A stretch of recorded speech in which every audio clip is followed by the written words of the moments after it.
Hi and welcome back. So I've continued on with preparing the contours and the shape of the scenery, trying to blend the railway into the scene as I have the space to do so. I managed to get hold of some free off-cut blocks of polystyrene and some odd pieces of Celotex, which are both ideal for making this kind of effect, especially with the open-top baseboard approach that I've taken this time around. By cutting and shaping them to fit, then fixing them into place with PVA glue, they've provided a great structure on which to form the base layers. These materials also make an excellent surface to put holes in for tree armatures and so on, which will be coming later. I'm concentrating on one half of the layout for the time being, as it's much more manageable than trying to do all of it at the same time. This would be far too much of each stage to do at once, I feel, and means I can get the look and feel right in smaller sections as I go.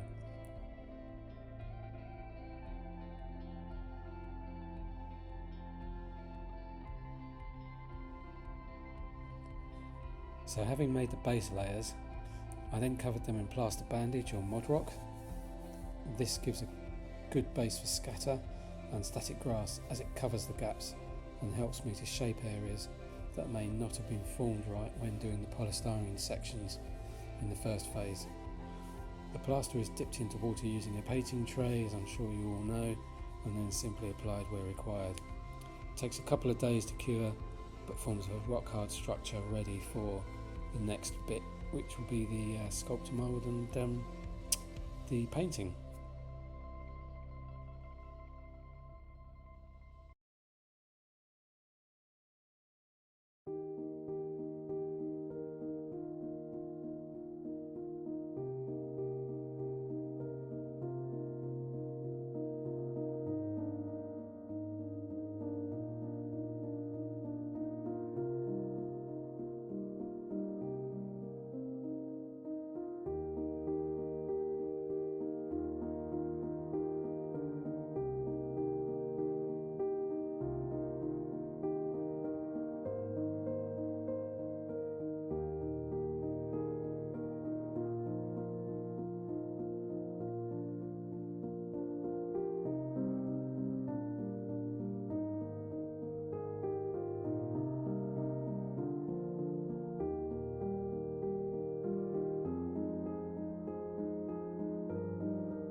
So now it's time for the sculpting mould layer, which, as I'm sure most of you know by now, is basically a kind of mushy plaster that you apply using fingers or some tools to the surface.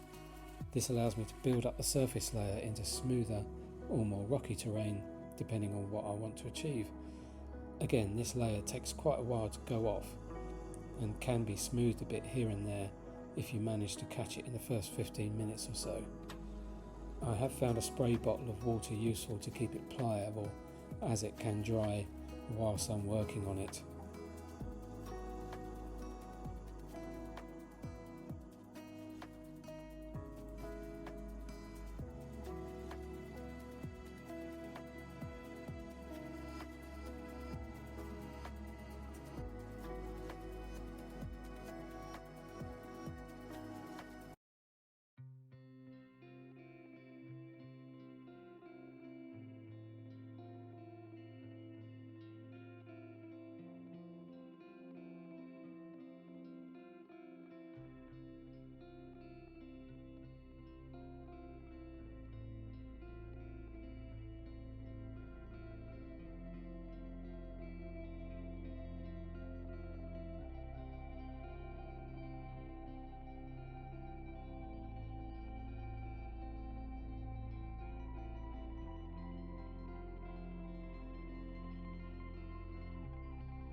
Next, I've painted the scenery in a basic brown paint I picked up at Hobbycraft for around £1 a bottle, leaving the areas for the roads I've initially painted a basic grey.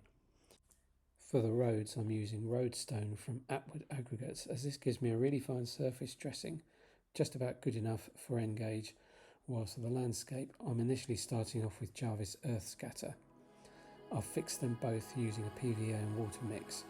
Once both of these have gone off, I'll then weather down the road surfaces and start adding other scenic materials to create the layers you see on the real thing in the landscape.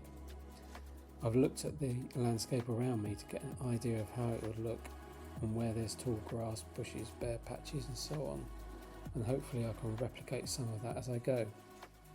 I have airbrushed some of the track covering both the sleepers and the rail, as I feel having a uniform colour for both before laying the ballast looks more prototypical, shall we say, but that's just my opinion, having seen this on track as I've visited different heritage lines. Having started it, I'm pretty happy with how it looks. I'll be ballasting using the tried and trusted method everyone else uses, so I'm not going to go into that for now, but it will be part of the next video. Once ballasted, I'll then apply some airbrushing to weather and improve the look and feel of the track. I'll be looking at platforms for the branch line and the green stuff next, so hope you can join me next time, and thanks for watching. Bye for now.